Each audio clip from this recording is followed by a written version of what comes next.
विजय पर्व गणतंत्र दिवस है। नव भारत की नव पहचान, कोटि कोटि जनता को मिला अपना नया निर्मित विधान। सुप्रभात। मैं आप सभी को मेरी तरफ से 73वें गणतंत्र दिवस की बहुत बहुत शुभकामनाएं देती हूँ। आज भारत अपना 73वां गणतंत्र दिवस मना रहा है। सबसे पहले मैं आपको बताना चाहूँगी कि हम ये दिवस क्यों मनाते हैं। दरअसल इस दिन ही हमारे देश को अपना संविधान मिला था। 26 जनवरी 1950 के दिन सुबह सुबह हमारा संविधान लागू किया गया था और उसके बाद भारत को एक गणतंत्र देश घोषित किया गया था। आज तिरंगा फहराते हैं अपनी पूरी शान से। हमें मिली आज़ादी इन वीरों के बलिदानों से। आज़ादी की हमारी लंबी चली लड़ाई थी, लाखों लोगों ने प्राणों से कीमत बड़ी चुकाई थी। अपना बिजनेस लेकर आए थे और छल से हम पर राज किया। हमको आपस में लड़वाने की नीति पर उन्होंने काम किया। हमने अपना गौरव पाया अपने स्वाभिमान से। हमें मिली आज़ादी इन वीर शहीदों के बलिदानों से। गांधी, तिलक, सुभाष का प्यारा ये देश है। जियो और जीने दो का संदेश सबको देता है। हमें अपनी मातृभूमि से मिला इतना दुलार है। उसकी आंचल की छाया से छोटा ये संसार है। विश्व शांति की हवाएं चली अपने हिंदुस्तान से। हमें मिली आज़ादी इन वीर शहीदों के बलिदानों से।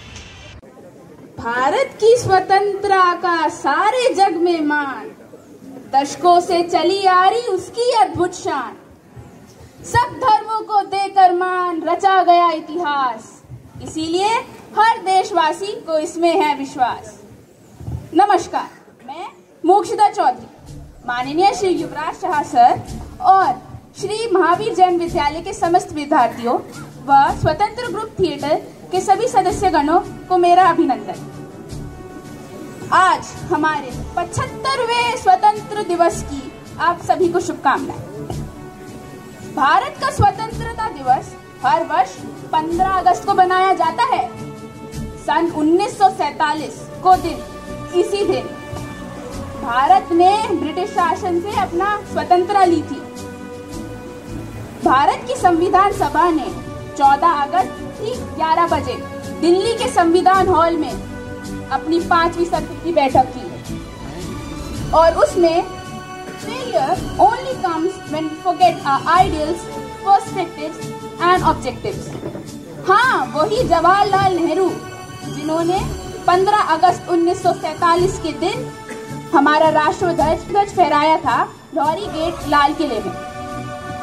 और हाँ, एक बात और, 15 अगस्त 1947 के दिन सोचिए क्या हुआ था। संघटक सभा ने सुबह ठीक 11 बजे अधिकारों का हस्तांतरण किया था सुबह सुबह। और हाँ, उसी दिन नेहरू जी ने ट्रस्ट विद डेस्टिनी नामक अपना प्रसिद्ध भाषण दिया था। अब कई साल पहले नियति से हमने एक वादा किया था। अब समय आ गया है कि हम वो वादा निभाएं।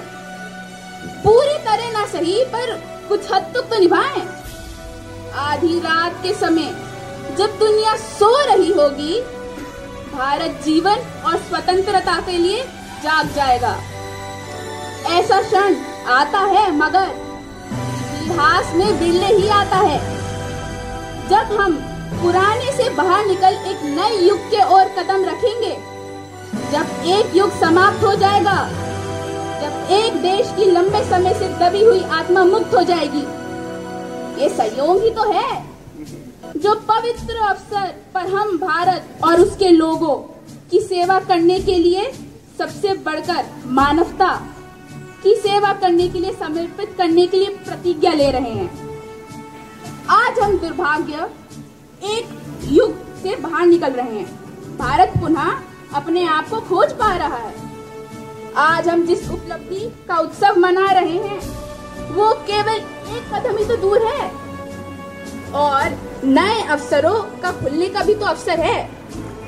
इससे भी बड़ी विजय और उपलब्धियां हमारी प्रतीक्षा कर रही हैं। आप चिंता मत करिएगा, आपको भी मिलेगी। भारत की सेवा का अर्थ है लाखों करोड़ों पीड़ितों की सेवा करना। इसका अर्थ है निर्धनता, अज्ञानता और असमानता को मिटाना। हमारी पीढ़ी के सबसे महान व्यक्ति की यही इच्छा थी कि हर आंख से आंसू मिट जाए। संभवतः ये हमारे लिए संभव नहीं है, संभव ना भी हो कि जब तक लोगों की आंखों से आंसू नहीं मिटेंगे हमारा कार्य समाप्त नहीं होने वाला। और आज एक बार फिर वर्षों के संघर्ष के बाद भारत पुनः जागृत हुआ है। भविष्य हमें बुला रहा है, हाँ बुला रहा है। हमारे कहाँ जाना चाहिए और क्या करना चाहिए जिससे हम आम आदमी, किसानों और श्रमिकों के लिए स्वतंत्रता का अवसर पैदा कर सके, हम निर्धनता मिटा सके, एक समृद्ध, लोकतांत्रिक और प्रगतिशील देश बना सके। ऐसे सामाजिक, आर्थिक और राजनीतिक संस्थाओं को बना सके जो प्रत्येक स्त्री पुरुष के लिए जीवन की परिपूर्णता और न्याय सुनिश्चित कर सके। और कोई भी देश ऐसा महान नहीं बन सकता जब तक उसके लोगों की सोच या कर्म संकीर्ण है। तो आप लोग ध्यान में रखिएगा, आपके काम और सोच संकीर्ण नहीं रहने चाहिए, वरना देश महान नहीं बनने वाला। वो आपके हाथों में, आप फिर देख लीजिए। धन्यवाद। शुभ्र ज्योत्स्ना पुलकित यामिनी, पुल्लकुसुमिता द्रुमदल शोभिनी, सुहासिनी सुमधुर भाषिणी,